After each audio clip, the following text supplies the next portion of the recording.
Hi guys, so record lang ako ng video para makapag-install kayo ng mga ah, Google Apps sa may infotainment ng BYD natin na hindi kailangan mag-downgrade ng firmware. So may nakita akong guide dito sa may internet na kaso nga lang Brazilian siya, so i-translate nyo na siya to English. So makikita mo dito, so hindi na natin kailangan gawin tong update part. So kailangan lang natin is ito. So kailangan mo lang is flash drive sa computer, tapos magda-download ka lang ng mga APK na provide nila dito. So kailangan mong gawin is saksak ko lang tong flash drive. Yan, so nakakonect na yung flash drive. So ito siya yung USB drive H. So make sure lang na yung gagamitin yung flash drive is walang laman or okay nyo lang i-delete yung data kasi kailangan nyo siyang i-reformat. So right click nyo siya, then format, then make sure na si-select nyo is FAT32 kasi yun lang yung nare-read ng unit natin, and then press start, tapos antayin nyo lang matapos yung reformatting nya. So hindi ko siya re-reformat ngayon kasi nakagawa ko na siya. Tapos pag natapos na yun, close nyo lang yung window na yun, and then go into the file drive. So gagawa ko yun ng folder name na third party apps, tapos 63. So make sure na same yung mga capital letters, and then yung 63 is yung country code natin. So pag kunyari nasa ibang bansa is ibang country code yung nakalagay nila sa dulo, ibang numbers. Pero since sa Philippines tayo, 60 yan nakalagay. Tapos pag nagawa mo na yung folder na yan, double click mo lang siya, and then dito mo lang ipipaste lahat ng APK na tinownload mo. So send ko yung link na to para ma-download nyo yung mga APKs na nandito. Pero meron kasi ditong isang outdated na, which is I think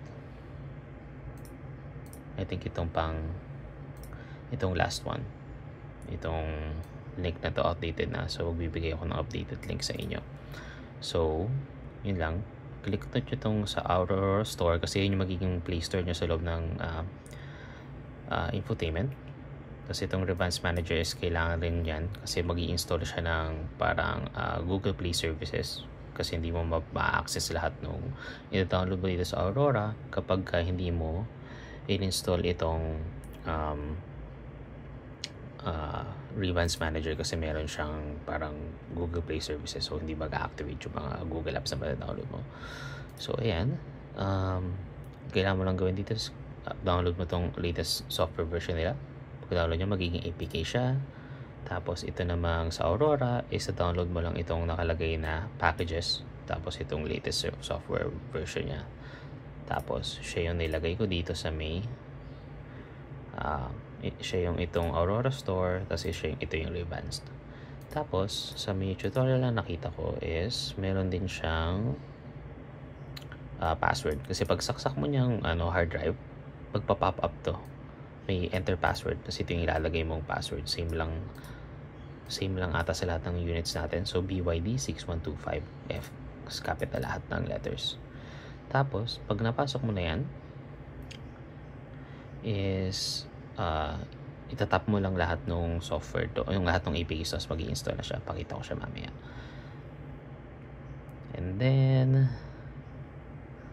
ito, make sure lang na pag habang ini-install mo siya is i-enable mo yung i-allow mo yung permissions doon sa may natin sa infotainment, kasi mangyayari iba-block siya ni BYD para mag-install ng APK. So kailangan mo lang siyang enable.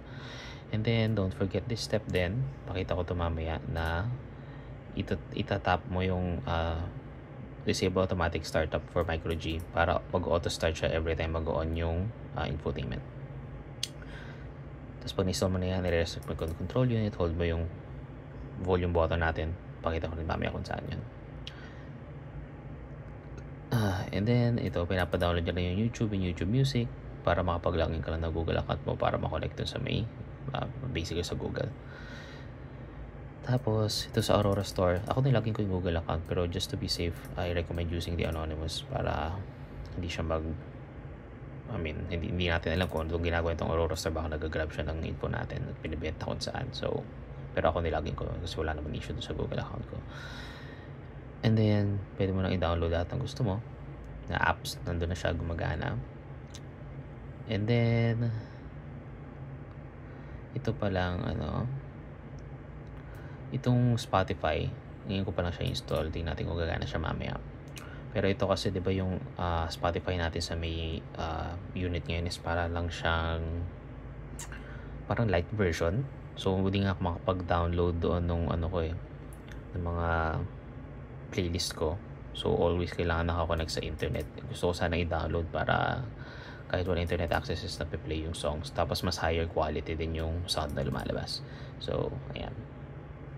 So pagka na-download mo lahat ng mga APK na yan, including this one, is upload mo lang siya dito. Include mo pa itong mga folders na nilagay ko dito. Nilagay ko lang kasi siya dito for reference kasi marami akong nakitang password na binigay sila dun sa may sa may iba-ibang site na nakita ko, pero ito lang yung gumagana. So nilagay ko lang siya dito sa folder para pag pasok ko sa may infotainment is maalala ko kung anong password na ilalagay ko. Okay, so doon na tayo sa kotse. Okay, so ayan, dito na ako sa kotse. So ilalagay mo lang yung flash drive dito sa USB port sa baba, kasi sa taas hindi siya nare-read, so dapat sa baba. So pag nasaksak mo na yan, punta ka lang dito sa infotainment. Ayan, usually magpa-pop up yan, pero pag hindi, kailangan pumunta sa file manager. So dito mo ita-type ngayon yung password na natin kanina. So send ko, type ko lang is ano ba yun? BYD. Yan, so yung password is BYD 6125F. Yan. So matik yan, makikita mo na lahat ng APK files na nasa loob nung nasa loob ng flash drive. So gagawin mo lang is tap mo lahat ng gusto mong install, then tap install. Tapos makikita mo naman dun sa lower right is kung alin yung mga nag-success at nag-fail. So wait lang natin siya matapos.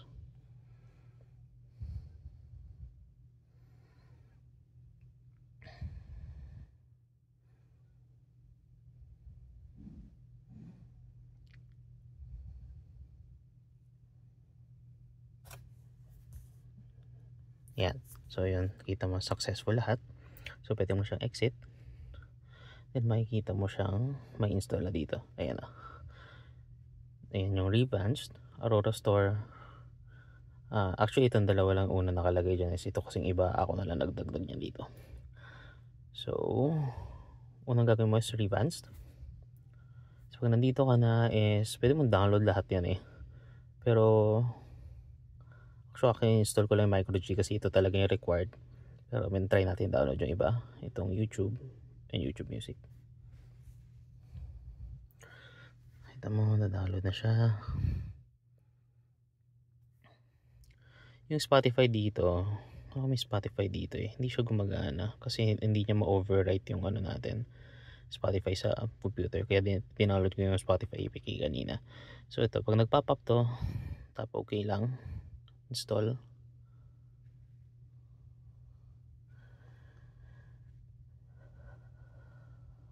Pag ba yung isa parang hindi lumabas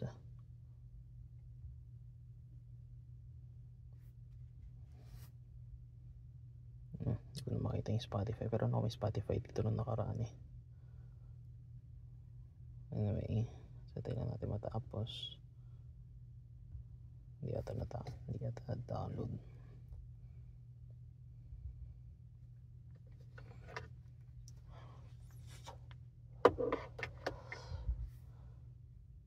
Ayan.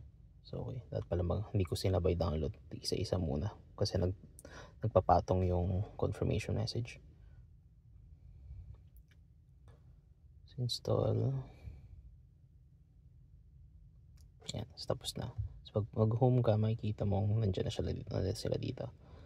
YouTube.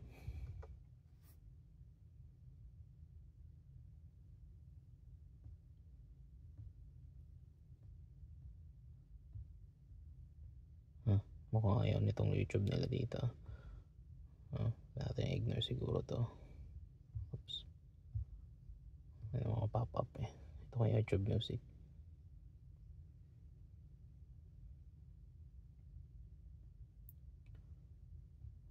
Teka, may notification. Ito pala yung sinasabi ko kanina, kailangan mong i-off yung nito,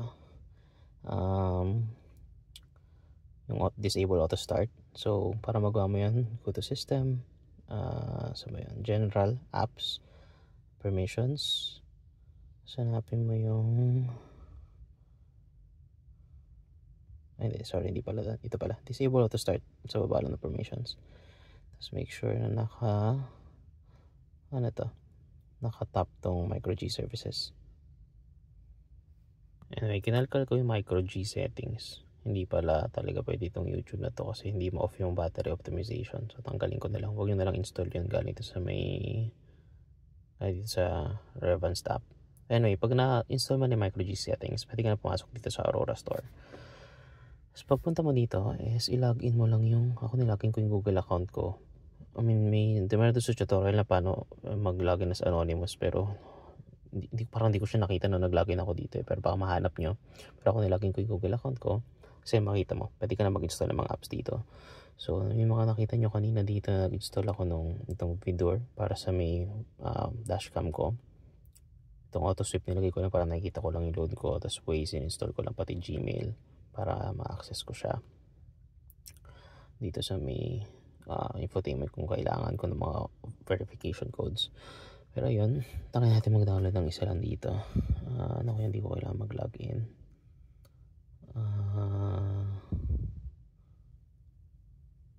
May Netflix ba tayo dito? Wala na. So try natin mag-download ng Netflix. Install.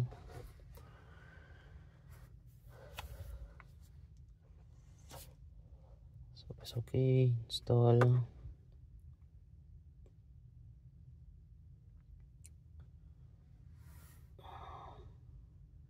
Okay na ata yun eh.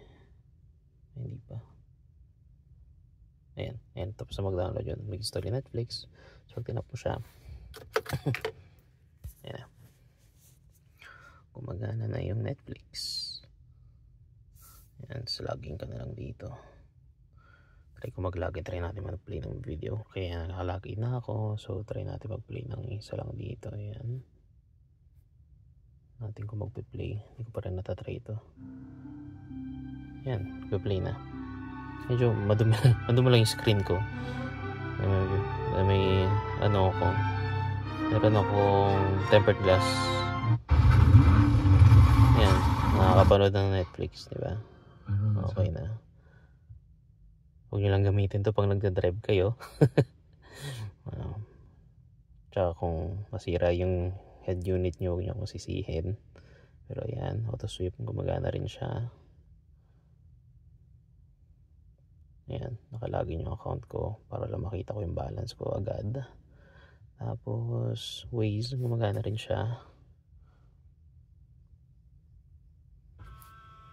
Ayan, itong Waze nga lang nag-auto rotate parati.